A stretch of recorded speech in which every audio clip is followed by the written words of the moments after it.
A palavra do Senhor está dizendo que Elias, ele foi um homem que andou acima do seu tempo. Quando ele entrava num lugar, de longe já se reconhecia que vinha um profeta no meio deles. E naquela época o profeta podia matar, edificar, derrubar ou levantar qualquer nação. E quando se vinha o profeta perguntava, é de paz a tua vinda? Porque o profeta podia tirar uma adaga e enfiar no seu coração e te matar em nome do Senhor.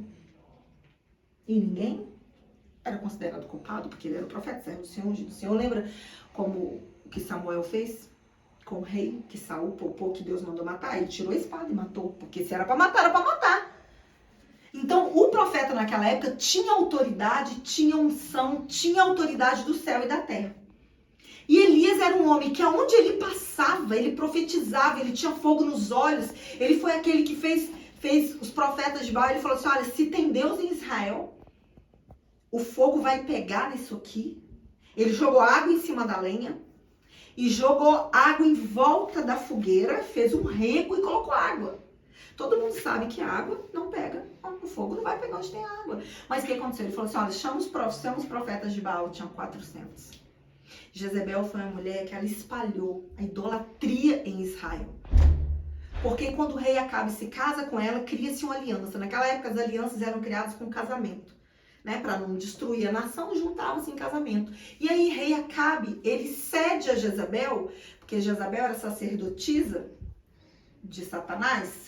O pai dela era um homem idólatra, e ela também, quando ela se casa com Acabe, ela torna Israel uma nação de idólatra. Ela implanta as estátuas, ela faz casas para Baal em tudo quanto é lugar, ela constrói templos a Baal, e ela traz da terra dela 400 macumbeiros.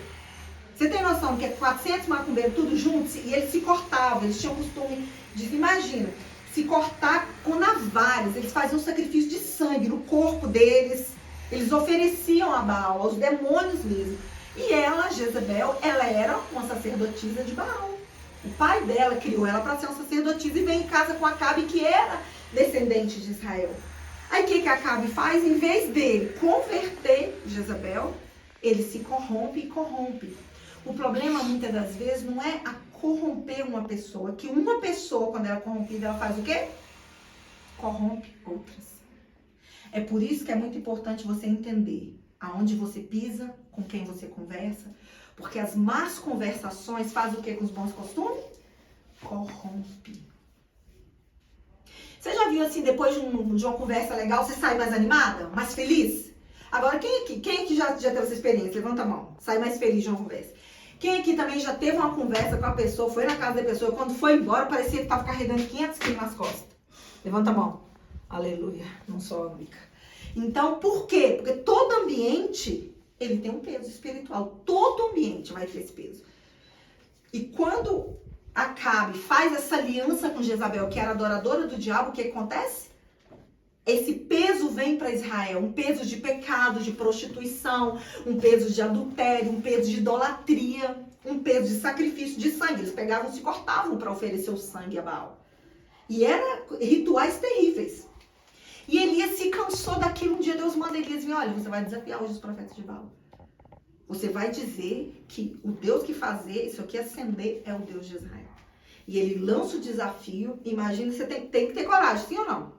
Para chegar diante de uma nação e falar assim, hoje vocês vão ter que escolher o Deus que vocês querem servir. Ele fez igualzinho Josué. Olha, eu não sei o que vocês querem fazer, eu tô enjoado de vocês, eu tô com a minha paciência aqui assim, já esgotou. Eu não sei o que vocês querem fazer, mas eu e a minha casa serviremos ao Senhor. Josué fala isso com Israel. Lembra disso? Aí vem Elias e fala o que é a mesma coisa. Hoje vocês vão escolher o Deus que vocês querem servir.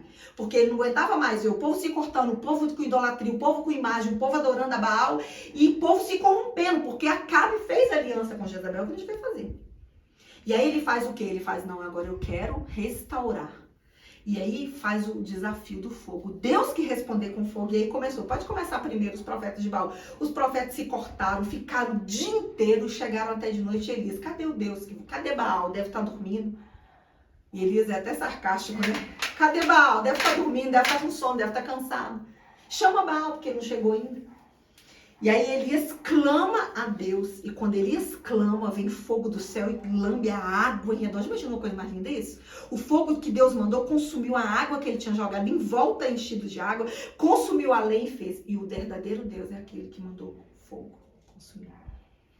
Então, às vezes, você está passando na sua vida uma situação que precisa que esse Deus mande esse fogo do céu para todo mundo ver. Assim como todo mundo está vendo a sua luta, está vendo a sua provação, a sua adversidade, a sua dificuldade. As pessoas estão vendo que você está aí se consumindo, está vendo que você precisa de uma resposta.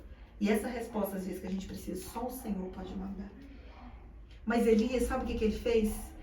Ele vence isso. Ele mostra que o Senhor é Deus, só o Senhor é Deus, só Deus é o Senhor. E esse Deus bendito foi quem nos salvou. Então Deus mostra o quê? Que Ele é o Senhor de Israel. E aí sabe o que acontece? Elias fica sabendo, chega lá na casa de Jezebel, no palácio. Olha, Elias matou seus profetas ao fio da espada, fez um desafio e mostrou que Deus de Israel é o único Deus. E ela faz o quê? Uma ameaça. Cuidado com o que você tem ouvido, porque às vezes uma ameaça vai fazer você se amedrontar. Uma ameaça vai fazer você ter medo e recuar. Uma ameaça vai fazer você se entregar. E a Bíblia diz que Elias sai correndo com o moço Geazi, porque ele sempre andava com Geazi. Elias sai correndo daquele lugar com Geazi, desesperado, correndo, e vai para o deserto. Deixa o moço dele em algum lugar e vai para o deserto. E quando ele chega no deserto, ele se cansa. Às vezes essa tarde eu estou falando com pessoas aqui, com mulheres, com jovens que estão cansados.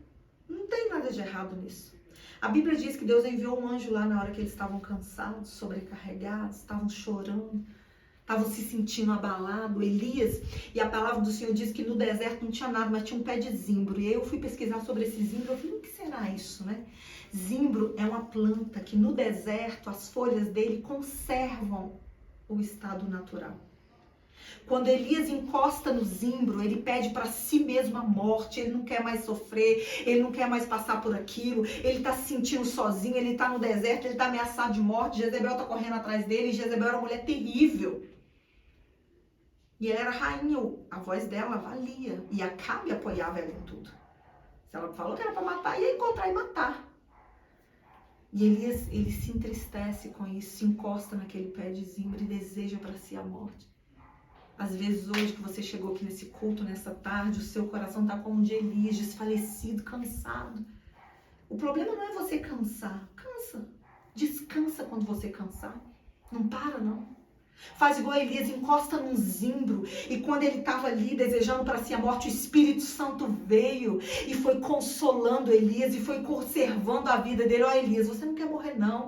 Você só está cansado, você só está estressado, você só está desanimado porque todas essas coisas, esses eventos estão acontecendo com você. Olha aqui, tem um pão aqui, ó, que o Senhor mandou, tem uma água aqui que o Senhor mandou. Sabe o que eu entendo? Deus sempre vai te alimentar na hora que você não tiver força.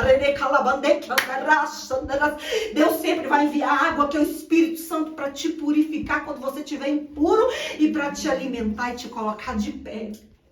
Elias come aquela primeira comida e sente uma forcinha, mas ainda não era o suficiente para ele caminhar. Aí o anjo vai lá, eu quero dizer para você, tem um anjo que te acompanha. O Senhor Jesus diz a palavra, o anjo do Senhor acampa-se ao redor dos que o temem, os livra de todo mal. Tem um Senhor que guarda a sua casa, guarda a sua vida. Você não está sozinho, você não está desamparado. Deus cuida dos detalhes da sua casa. E aí o Senhor envia outro anjo lá e fala, olha, come e bebe. Sabe o que Deus está dizendo para você? Não deixa o inimigo te atrapalhar. Come essa comida e bebe dessa água do Espírito. Nessa tarde de oração, se alimenta com o pão da vida, que é a palavra. Jesus, ele disse, eu sou o pão da vida.